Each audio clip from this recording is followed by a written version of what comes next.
Today on Daily Renewal, we want to talk about the fact that if you know Jesus, there is a power that resides within you to make a difference in this world.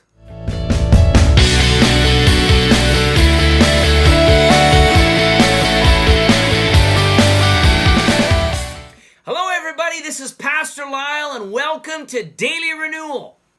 Well, you know, as I go to various places around this city, because I try to make sure that I'm around people, I really enjoy being around people, and often it gives me opportunity to talk to people and bring encouragement. And you know, one of the things that I find is there's a lot of negativity. You know, a lot of the things we watch on TV, especially if you watch the news, you know, a lot of negative stories, and you'll find that even some stories that people find as positive, other people find as negative, depending on their beliefs or their political alignments, you know, this day. But, you know, there's a lot of people that there just seems to be a lot of darkness. There's a lot of heaviness in people's lives. And, you know, as I got to think about this, before I even decided to do this broadcast, it was amazing because I had so many conversations even today with people that were just getting their coffee in a lineup or sitting somewhere. And just in conversations that I had, I was able to see people who maybe had a countenance that was a little bit low, that after just spending some time, it was amazing how people would walk away and they seemed to have an extra skip in their step. There was something that happened in those conversations where people, there was a vibrancy that came. And I began to think about that, and that inspires what I want to talk to you about today. You know, and so let's start in Matthew 5, and this is something that Jesus says about everybody that is called upon the name of the Lord. He says in Matthew 5, verse 14, he says, "You are the light of the world. A city is set on a hill, cannot be hidden. Nor do they light a lamp and put it under a basket, but on a lampstand, and it gives light to all who are in the house. Let your light so shine before men that they may see your good works and glorify your Father in heaven." Now, before I go any further in this, I want to tell you something else I did today. And I encourage you to do this. If you haven't done a study at the effects that darkness has on a person, I encourage you to do it. I took a look at some of these things before I looked into the idea of light, and I realized that when a human being is deprived of light, that it does some really interesting things. It causes hallucinations, lose track of time. It causes people essentially often to go crazy.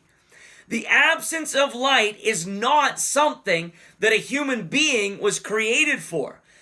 We need light, and it's amazing how when we look at the idea that Jesus says that we are the light of the world, if you were to take light out of a situation, it's amazing how a lot of people that don't have what we call, if you're absence of people that represent the light, it's amazing how crazy people seem to act.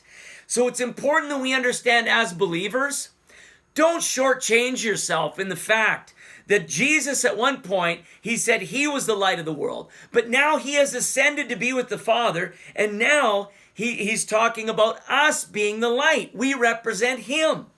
And so as darkness encompasses the earth, as a lot of dark situations surround us, we need to remember that we are representatives of the light. And so don't shortchange the work that God is doing in your life. It reminded me of another story in the book of Luke. But before I go there, I want to give a little bit of an explanation of the story for those that maybe don't understand this.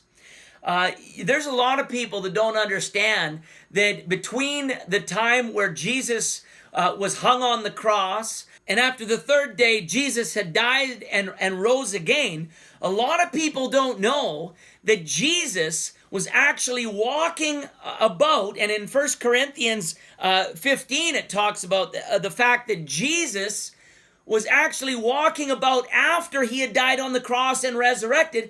Many people saw him. And we see this in chapter 15 of 1 Corinthians, starting in verse 4, it says, and he was buried, and that he rose again the third day according to the scriptures, and that he was risen and seen by Cephas, then by the 12. After that, he was seen by over 500 brethren at once, of whom the greater part remain to the present, but some have fallen asleep. After that, he was seen by James, and then by all the apostles. So what this is saying is there was an actual time where after his death, Jesus came back and proved himself to be alive again. And I say that to lead us to the next story, so that we understand the next story a little bit. And the next story is the story that's well known as the road to Emmaus. And in this period, and it was approximately a 50-day period, we don't know exactly how many days, but in that period of time that Jesus was still here, because it says in the book of Acts, chapter 1, verse 4, that he assembled the disciples together, and he gave them his final message of what they should do, and that was go back to Jerusalem and wait for to receive power from on high, and the Holy Spirit was going to come down upon them. He tells them this, and then it's from that point that he ascends into the clouds.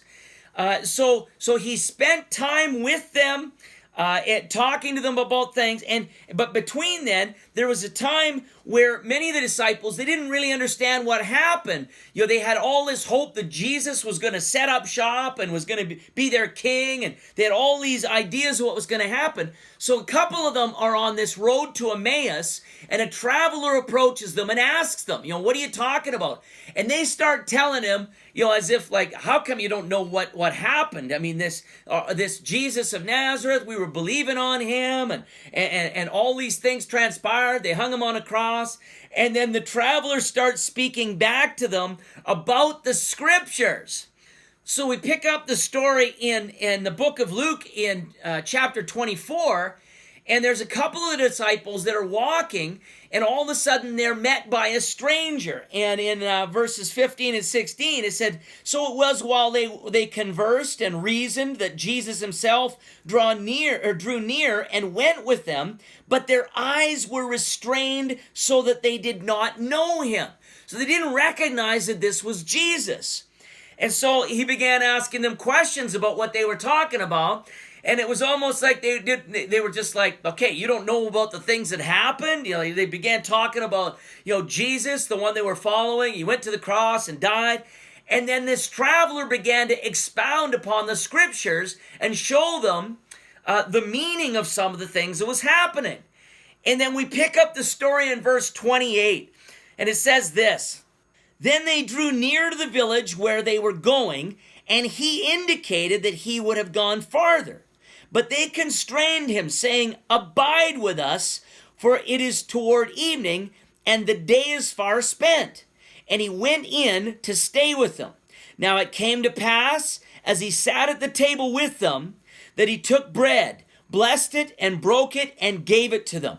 Then their eyes were opened, and they knew him, and he vanished from their sight. And they said to one another, did not our heart burn within us while he talked with us on the road and while he opened the scriptures to us? And so they rose up that very hour and returned to Jerusalem and found the 11 and those who were with them gathering together, saying, the Lord is risen indeed, and he has appeared to Simon.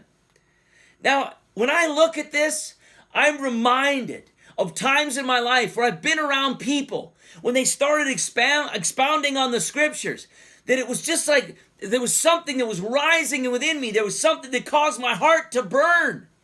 And today, as I was in some of these places, it was just encouraging for me to see that, just in talking with people, that same light that Jesus said he is the light of the world, and then said that now I am the light of the world, I'm realizing, and I want to encourage you in this, when you go into situations where there's darkness, where there's people around, God has put you in those situations so that you can be the one that he uses to cause people's hearts to burn.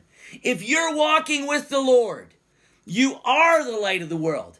And just by simply being who God has created you to be and allowing Him to shine through you, there's going to be times where it's going to bring so much encouragement to people. And that didn't just happen with Jesus. Another story that we look at in Acts 8, verses 8:26 to 40, and I won't tell you the story, or I won't read it, but I'll tell you what happened. A man named Philip, he's just a man that's being used by God.